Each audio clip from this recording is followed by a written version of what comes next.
After 65 hours, 2 playthroughs, 9 YouTube videos, I have finally clicked the option to reach the end of the early access, and I feel like I've played enough of Baldur's Gate 3 now to give an adequate opinion. Should you play the game now, or should you wait to full launch?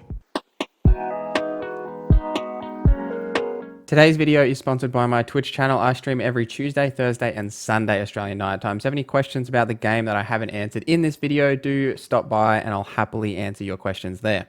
Baldur's Gate 3 is a role-playing game by Larian Studios, and it really is a spiritual successor to the original Baldur's Gate 1 and 2, as much has changed in the past 20 years since Baldur's Gate 2 was released, in not only video games themselves, but in Dungeons & Dragons, with Baldur's Gate 3 being based on the latest Dungeons & Dragons rule set, 5th edition. The first thing you'll notice when playing this game is the game is stunning. Larian have taken their Divinity engine, created another open world, sprawling sandbox for you to explore and enjoy, and they've really pushed the graphical fidelity as far as it seems this engine can go. Vibrant detail is found in the environments and the diverse locations that you'll explore throughout the early access, including when you delve underground into the Underdark. I was taken aback by how amazing it looks down there with all the glowing mushrooms and vegetation in the Underdark. There is also a new level of verticality in Baldur's Gate 3 compared to Larian's other titles. This leads to some variation in the combat arenas that you may play in, as well as the world feeling more connected and realistic as you're often climbing up mountains or in other locations. The level of detail is most noticeable in the new cutscene dialogue. In every conversation, you are pulled down from the usual top-down view to the eye level with your character and the character you're conversing with. In a lot of CRPGs, getting this close to your characters is often a bad idea, as it exposes a lack of detail in the textures. However, this is not the case here. Every character model and texture is of high quality, and the animations, in most scenes at least, there are some that still need a bit of work as this is early access, are mocapped and of very high quality for a game like this that has multiple dialogue options and branching paths that you can take in those dialogue choices. Pulling your perspective down to eye level really enables you to connect with your characters and your party on a different level. This connection to your party and the characters is something that I found really enjoyable as I learned more about my misfit group of party members who are only really connected by the tadpoles in their brains. As with any good D&D party, not every encounter is solved with dialogue, and you will be thrust into the occasional, or often, depending on your playstyle, combat encounter. Combat in Baldur's Gate 3 is your typical turn-based combat system comprising of the D&D rule set with some slight variations. All classes can take a bonus action each turn as well as their standard action, and if you are playing co-op or two of your party members have their turn one after the other, you will take these turns simultaneously. This really changes up the combat flow, especially in co-op, as in my experience with Divinity Original Sin 2, there were multiple times where you're just sitting around waiting for your co-op partner to make their action for 5 minutes plus as they decide whether they're going to attack one enemy or another. This not only speeds up combat, but allows for more strategic thinking and focus firing targets, as you and your party can make those actions together. So maybe a party member can buff one of your other party members who can deal a massive damage attack just before you strike. I enjoyed the challenge of most of the combat encounters in the early access, however some felt overly challenging for a party of level 4s, which is the level cap here by the way. I'm not one to shy away from challenge, and I was typically able to overcome these challenges. However, there were times where a combat encounter would start and the enemy was way off in the distance and I couldn't even see them because one, my character didn't have dark vision, or they just weren't on the screen at the time, so there wasn't a way to prepare for these combat encounters in a meaningful way. The additional bonus action that all classes get in combat is mostly for the fun aspect of the game. Being able to dip your weapon in fire or shove an enemy off a ledge after swinging your big sword at them is a ton of fun. And I really think that this and the verticality in the battlefield really helps to keep every fight feeling fresh as you try and find ways to exploit your enemy, both in the environmental effects that you can trigger and other ways that you can manipulate the battlefield. I do have a video breaking down all the content that is available in the early access if you're looking for something specific. However, the early access doesn't include every race and class that will be available in Baldur's Gate 3 at launch, so you do have a limited amount of choices here. However, the character creator is very in-depth, and I've had a lot of enjoyment in creating some of the class guides and characters that I have made for the channel itself.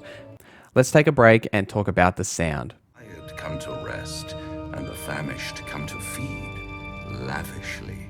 Go on, partake, enjoy your supper. After all, it might just be your last.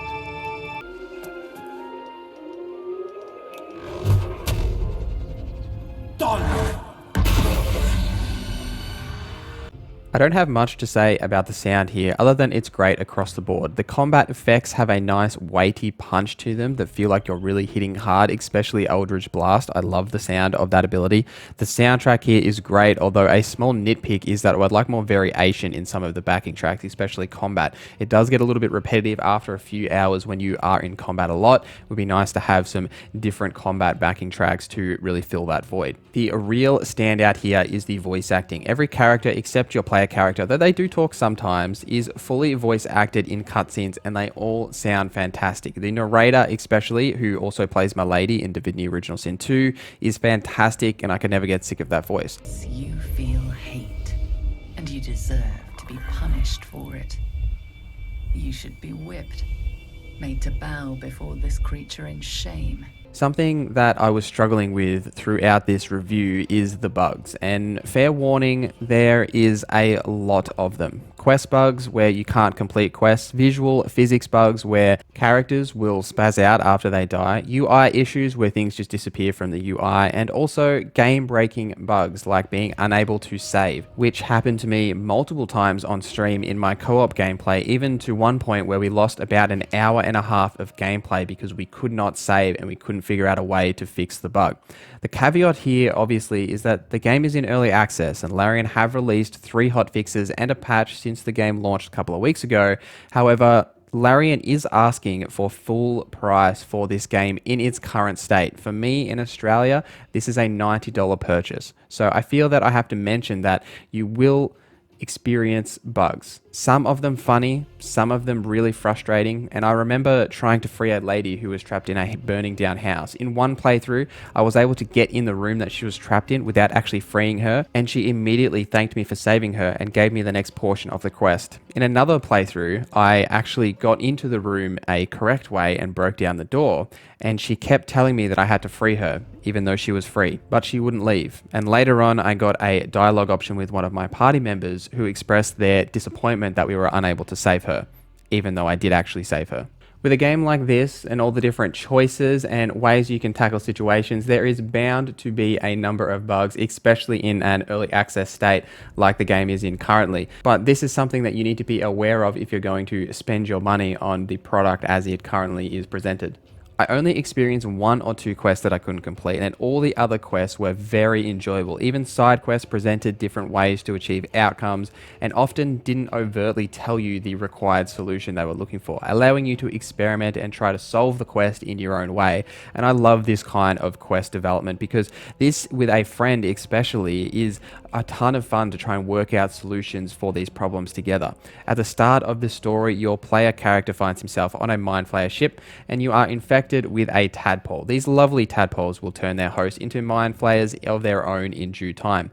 In perfect timing, the Githyanki appear and try to take down the ship, leaving you and the other misfit companions to crash on the outskirts of Baldur's Gate. And from here, this is where your journey really takes off as you find the other party members, decide what to do with the tadpole in your head, and also decide what to do with the other problems that you are facing in this open world environment. There are multiple outcomes to the main story, and the side quests that you are presented with are all very enjoyable in the early access. Overall, this game is more about creating a fun, easily accessible Dungeons & Dragons experience for any player to enjoy. Whether you have never played Dungeons & Dragons or you're a seasoned veteran, you can pick up this game and have an enjoyable time.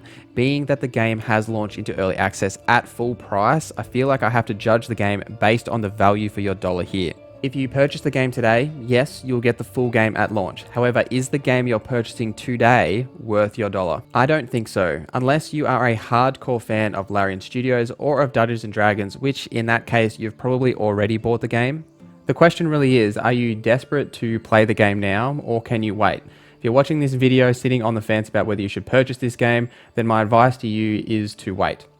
This is only a third of what the final game will be, which we will be getting in about a year or so, depends on development.